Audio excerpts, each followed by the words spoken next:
ನೆಲಮಂಗಲ.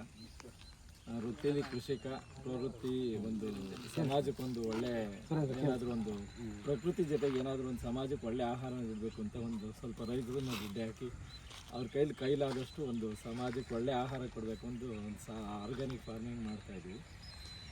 ನಾನು ಚಿಕ್ಕಂದಿಂದಲೂ ಈ spiritual class ಇಂಥವೆಲ್ಲ ಸುಮಾರು ಅಟೆಂಡ್ ಮಾಡಿದ್ದೀನಿ, ಕೆಲವು ಯೋಗ ಇಂಥ ಟಚಲ್ಲೆಲ್ಲ.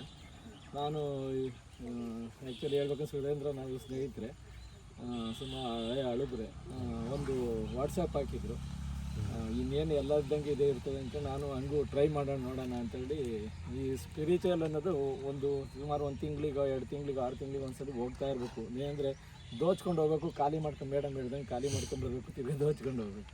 ನಾನು ಆ್ಯಕ್ಚುಲಿ ನೋಡೋಣ ಅಂತ ಟ್ರಯಲ್ ಅಂತ ಬಂದಿದ್ದು. ಮೊದಲೇ ದಿವಸ ಪರವಾಗಿಲ್ಲ ಅಂದ್ಕೊಂಡೋದು, 2ನೇ ದಿವಸ ತಿರ್ಗಿ ನೆನ್ನೆ ಸಡನ್ನಾಗಿ ಫೋನ್ ಮಾಡಿದ್ರು, ನೋಡೋಣ ಇದೇ ಅದೇ ರಿಪೀಟ್ ಕ್ಲಾಸ್ ಅಲ್ವಾ ಅಂತ ತಿರ್ಗಾ ಬಂದು ನೋಡೋಣ ಅಂತ. ನಿಜವಾಗ್ಲೂ ಅದು ಅದೇ ಮಾಡಿಸಿದ್ರು ಡಿಫ್ರೆಂಟ್ ಅನ್ನಿಸ್ತು ತುಂಬ. ಇಲ್ಲಿ ಅದೇ ಕ್ಲಾಸ್ ಮಾಡಿದ್ರು ಏನೋ ಒಂದು ಡಿಫ್ರೆಂಟ್, ಏನೋ ಒಂದು ಹೊಸದು ಕಲಿಸ್ತಾರೆ. ನಿಜವಾಗಿ ಹೇಳ್ಬೇಕಂದ್ರೆ ಇಲ್ಲಿ ಬರ್ಬೇಕು, ಈ ಥರ ತ್ಯಾಗರಾಜ ಸರ್ ಅಂತ ಒಬ್ಬರು ಜ್ಞಾನಿಗಳು ಸಿಗಬೇಕು, ನಾವು ಅದೃಷ್ಟ ಮಾಡಿರಬೇಕು.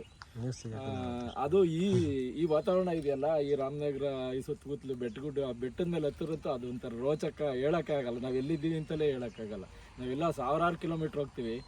ಬೆಂಗಳೂರು ಇಷ್ಟು ಹತ್ರದ ಇಷ್ಟೊಂದು ಚೆನ್ನಾಗಿದೆಯಲ್ಲ ಅಂತ ನನಗೆ ನಿಜವಾಗ್ಲೂ ಇವತ್ತೇ ಅನಿಸಿದ್ದು. ನಿಜವಾಗ್ಲೂ ರಕ್ಕಿ ಇಲ್ಲಿರೋರಲ್ಲ ಪ್ರಕೃತಿನ ಚೆನ್ನಾಗಿ ಉಳಿಸ್ಕೊಂಡಿದ್ದಾರೆ. ನಾವು ಇಲ್ಲಿ ಬಂದು ತುಂಬ ಕಲ್ತಿದ್ದೀನಿ. ಅಂದರೆ ಝೀರೋ ಆಗಿ ಬರ್ಬೇಕು ಇಲ್ಲಿಗೆ ಬರಬೇಕಾದ್ರೆ. ಇಲ್ಲಿ ಬರೋಕ್ಕೂ ಕೂಡ ಎಲ್ಲರಿಗೂ ಅದೃಷ್ಟ ಇರೋಲ್ಲ. ಆ ಅದೃಷ್ಟ ನಿಜವಾಗ್ಲೂ ನಾನು ಪಡ್ಕೊಂಡಿದ್ದೀನಿ ಅಂದ್ಕೊಳ್ಬೇಕು, ದೇವರಲ್ಲಿ ಕೃತಜ್ಞತೆ ಹೇಳಬೇಕು.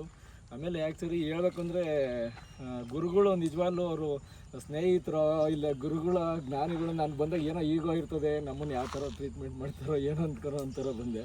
ನಿಜವಾಗ್ಲೂ ರಿಯರ್ಲಿ ಲಕ್ಕಿ ಅಂತ ಹೇಳ್ಬೋದು.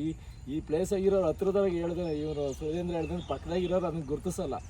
ಆ್ಯಕ್ಚುಲಿ ನಾನು ಎಷ್ಟೋ ಜನಕ್ಕೆ ನಾನು ಕಾಸು ಕೊಡ್ತೀನಿ ಬಂದ್ರಿ ಅಂದ್ರೂ ಬರಲಿಲ್ಲ, ಕರ್ಕೊಂಡು ಹೋಗೋಣ ಈ ಥರ ಪ್ರಯತ್ನ ಮಾಡ್ತೀವಿ. ಆದರೆ ಅವ್ರಿಗೆ ಮೆಡಿಟೇಷನ್ ಕಲಿಬೇಕು ಅನ್ನೋದು, ಅದು ಜ್ಞಾನ ದೇವರಲ್ಲಿ ಇಂದ ಬರಬೇಕು ಕೃಪೆ, ಇಲ್ಲ ಅವರಾಗ ಅವ್ರು ತಗೊಬೇಕೋ ಗೊತ್ತಿಲ್ಲ. ಐ ಆಮ್ ಲಕ್ಕಿ ಸರ್ ತುಂಬ.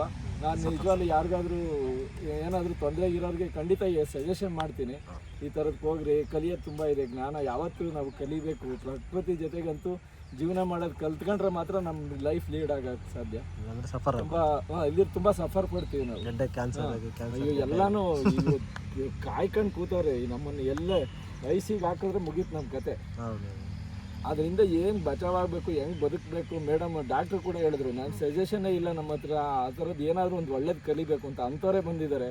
ನಾನು ಸಾಮಾನ್ಯ ಜ್ಞಾನವಂತರಾದರೂ ಬಂದಿದ್ದೀನಿ, ಕಲ್ತ್ಕೊಂಡು ಲೈಫ್ ಲೀಡ್ ಮಾಡೋದು ಕಲ್ತಿದ್ದಕ್ಕೆ ಸರ್. ಸೂಪರ್, ತುಂಬ happy I am. Thank you. ಇವತ್ತೇನು 2 ದಿನದ್ದು ವಿಶ್ ಫೌಂಡೇಶನಿಂದ ಏನೋ ಒಂದು ಕಾರ್ಯಕ್ರಮ ಮಾಡ್ತಾಯಿದ್ದೀವಿ. ನಮ್ಮನ್ನು ನಾವು ತಿಳ್ಕೊಳ್ಳೋದು ಹೇಗೆ ಅಂತ ಅನ್ನೋದನ್ನು ನಾವು ಈ ಕ್ಯಾಂಪಲ್ಲಿ ತಿಳ್ಕೋಬೇಕು. ಸೊ ಪ್ರತಿ ಕ್ಷಣ, ಪ್ರತಿ ನಿಮಿಷ, ಪ್ರತಿಯೊಂದು ಜಂಜಾಟದಲ್ಲಿ ಇಡೀ ಜೀವನ ಹೋಗ್ತಾಯಿದೆ. ಬೆಳಗ್ಗೆ ಎದ್ದರೆ ಆ ಕೆಲಸ, ಈ ಕೆಲಸ, ಅಲ್ಲಿ ಇಲ್ಲಿ ಅನ್ನೋದ್ರ ಬಗ್ಗೆ. ಸೊ ಪ್ರತಿಯೊಬ್ಬರು ನಮ್ಮನ್ನು ನಾವು ತಿಳ್ಕೋಬೇಕು ಅಂತಂದರೆ ನಮ್ಮ ಆರೋಗ್ಯ, ನಮ್ಮ ಬದುಕು, ನಮ್ಮ ಜೀವನ, ನಮ್ಮ ಹೆಲ್ತು, ನಮ್ಮ ಸಂತೋಷನ ನಾವು ಹುಡುಕಬೇಕು ಅಂತಂದರೆ ಎಲ್ಲರೂ ಕೂಡ ಈ ವಿಶ್ ಫೌಂಡೇಶನ್ ಆದಂಥ ಈ ನಮ್ಮ ತರಬೇತಿ ಕಾರ್ಯಕ್ರಮಕ್ಕೆ ಬಂದಾಗ ಮಾತ್ರ ಸಾಧ್ಯ ಆಗುತ್ತೆ.